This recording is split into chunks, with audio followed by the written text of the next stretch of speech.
Hi, You look wonderful. as do you. I feel like we're twinning. Yeah, yeah. So we're here to talk about merch. Yes. And I want to, introduce, of course, I've introduced myself already, so you can introduce yourself and tell us a little bit more about your vision. And I was looking at the description, because when I was looking at how I would introduce what merch was, it said culture wear. So I want to get into that to start. Thank you for having me. I'm Colby Mugrabi. I'm the founder of Merch, which is a Web3 native generative fashion brand. And we position ourselves as culture wear. So, thinking about kind of the new paradigm of clothes that you wear to a museum, to a gallery event, to experience culture, all different types of culture. So we were trying to get away from being kind of pigeonholed as a streetwear brand. Obviously, I know we'll get into the product side. We do generative hoodies, has been our first two drops. So we really want to contextualize merch with that cultural narrative as opposed to a streetwear narrative, as opposed to an activewear narrative. For us, everything boils down to culture. And because your background is very much on the traditional fashion and art side as well, primarily. So how do we build these bridges, right? And how do we sort of bring the traditional fashion and art world into what's happening with technology, Web3, blockchain? What was your vision when you actually thought of this project to start with? So I have a background in traditional fashion and art. I have been obsessed with fashion since I was a little girl, like a 7-year-old girl in Chicago who would set their alarm early in the morning during Paris Fashion Week so I could look at the runway shows before school. I started working at a very young age, interning. I was Teen Vogue's Teen Fashion Week correspondent, so I would report from New York and Paris Fashion Week from the teens' perspective. And I went to the Gallatin School at NYU, where you design your own major. I studied art history and fashion business. And when I graduated, I sort of applied that very interdisciplinary approach that I took to my education to original content. So I launched a website called Mini Muse, where I create original content surrounding the history of art, fashion, architecture, and design. Kept up with that for about 5 years, did some incredible partnerships with some of the world's top brands, artists, galleries, museums. And then my husband is an art dealer. So in March of 2021, when the Beeple sale happened, which completely turned, the art world on its head. Who is this artist Beeple? What's an NFT? My husband's phone started ringing off the hook. I was overhearing all of his conversations. It was still COVID time. Everyone was working from home. And I just started researching Web3. At the time, the metaverse was the big buzzword, NFTs, and realized almost instantaneously that this is the future. This is where my brand should live. What is the Mini Muse version of, the blockchain? And throughout the course of a few months, I discovered art blocks, started learning about generative art, and I immediately thought, why has no one ever applied a generative design process towards physical product? And that's how I came up with the idea for merch. That's incredible. And you've just had a recent drop that was sold out success with Danny Seedphrase and Claire Silver. But your first drop was actually with a traditional artist. So is this, you are really at the intersection of blending traditional and Web3 worlds. And that's always been my motivation. That's been my primary goal, and it's such a kind of, I think, metaphor for every single thing I touch, which is with Mini Muse, I would write about a fashion collection through the lens of architecture, or I would talk about a painting in the context of industrial design. So when I started kind of developing this idea for merch, I really wanted it to represent the intersection of Web3 and traditional fashion. And I not only wanted it to be the Web3 world's bridge to traditional fashion, but I want merch to be the onboarding function to bring a more physical world, traditional fashion consumer into the space.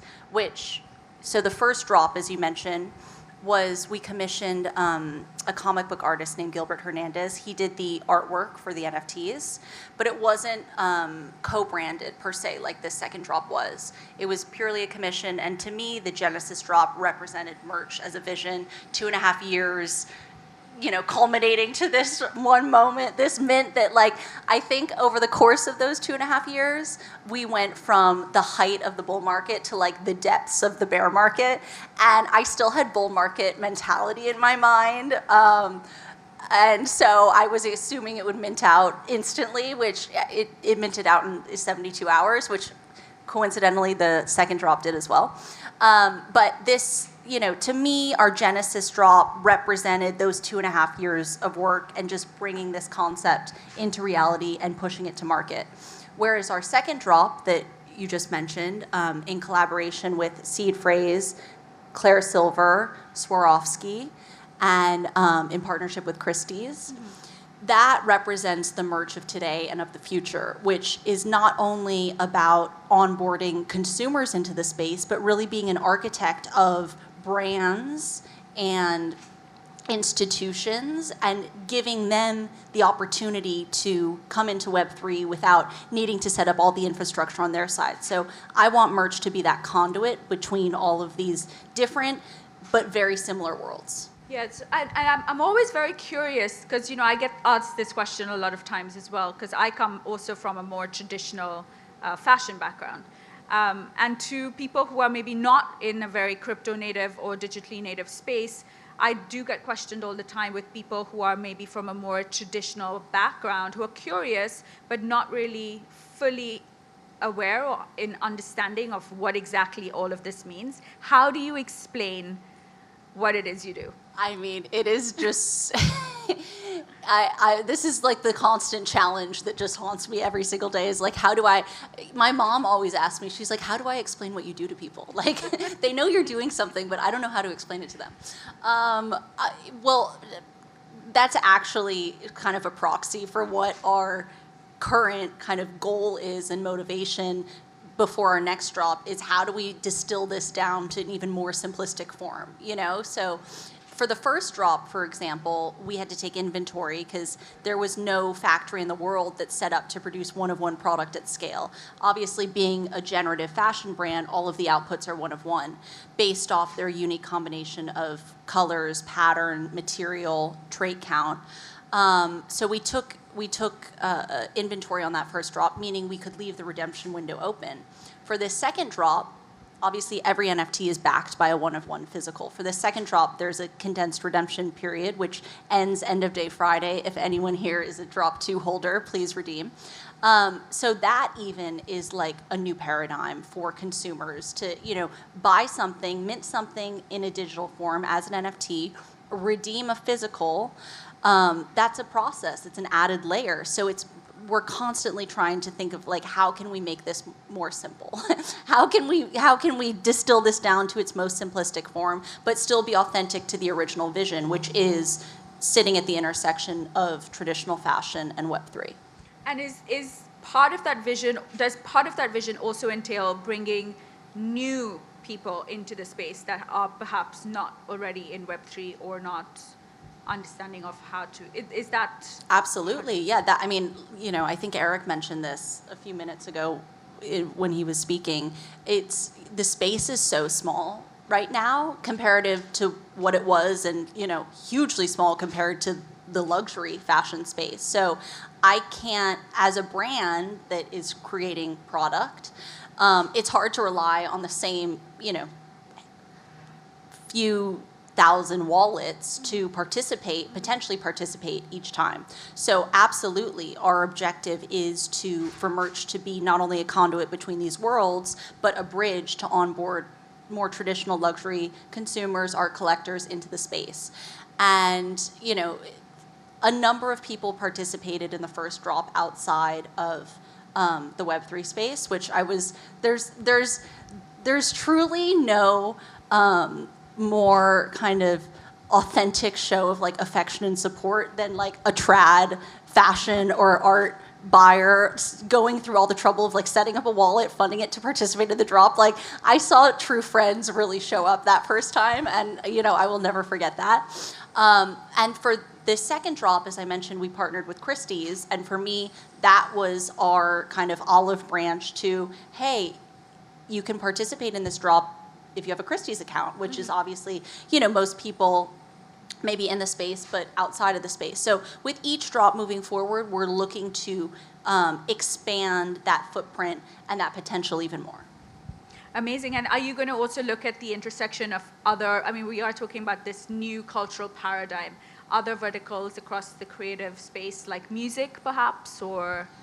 I mean, music is hugely interesting to me on the wearable wallet side. So I think that's one of the biggest shifts from this kind of pre-drop, pre-go-to-market mentality versus this, post-drop 2 mentality.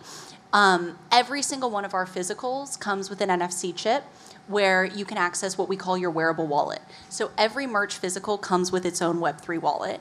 And through your wearable wallet, you get access to events, you get access to potentially institutions, gallery exhibitions, and you can accrue experience tokens. So the first experience token opportunity we did was last May. We partnered with Tom Sachs, the artist who lives in New York, and he had a Picasso show at his studio down in Soho. And he did an original drawing for us, digital drawing. And if you wore your merch hoodie to Tom's Picasso show, you got a Tom Sachs experience token sent to your wearable wallet. So there's about 24 merch hoodies in the world that now own a Tom Sachs NFT through their wearable wallet. And for me, that's really interesting. And this idea of, we're sort of positioning it as proof of provenance, yes, but also fandom for culture. And fandom is such a huge part of the music industry. And obviously the history of merch as a category, not in the way we necessarily mean it, but just traditional merch, comes from the music industry. So 100% we're looking to explore that more. Also, I love the idea of generative furniture. You should speak to Ismail then from Tram. Yes, absolutely. So I think sporting too, in terms of the wearable wallet functionality, there's so many different verticals that we can explore through this kind of multi-layered approach we take to our company. And it's more about just focusing on doing one thing at a time rather than doing 10 things simultaneously. That's incredible. I love that actually, because the whole ethos, I can't remember who it was, but someone that said, if a brand has to be successful, today you sell less product and more experiences, right? You sell more memories. That's so funny. I was at a dinner last night with sitting next to Jonathan Anderson from Loewe, and we were talking about the importance of experience to luxury today. There's obviously, a lot of the luxury brands have been hit hard in the last few quarters, but because there's a reallocation from spending on luxury goods to spending on experiences, and all of these brands today are now in the experience world too, whether it be restaurants, whether it be opening hotels, whether it be sponsoring exhibitions. I think these brands have become such powerhouses and paradigms for culture. They can't just sell handbags or clothes anymore. They need to sell the lifestyle that comes with that. Exactly. I'm completely with you. So just to end, what's next? If you could give us a little alpha taster of what's coming up. I would say building out our wearable wallet network more. There's now over 1,000 merch hoodies in the world, meaning there's 1,000 wearable wallets and 1,000 holders that can engage in these events that we have. I would say broadening the ecosystem and figuring out how we can approach our next drop that really speaks to not only a Web3 NFT collector, but also a traditional fashion and art collector. So just constantly challenging ourselves to, simplify, and broadening the ecosystem. Amazing. Thank you so much. Thank you. Thank you.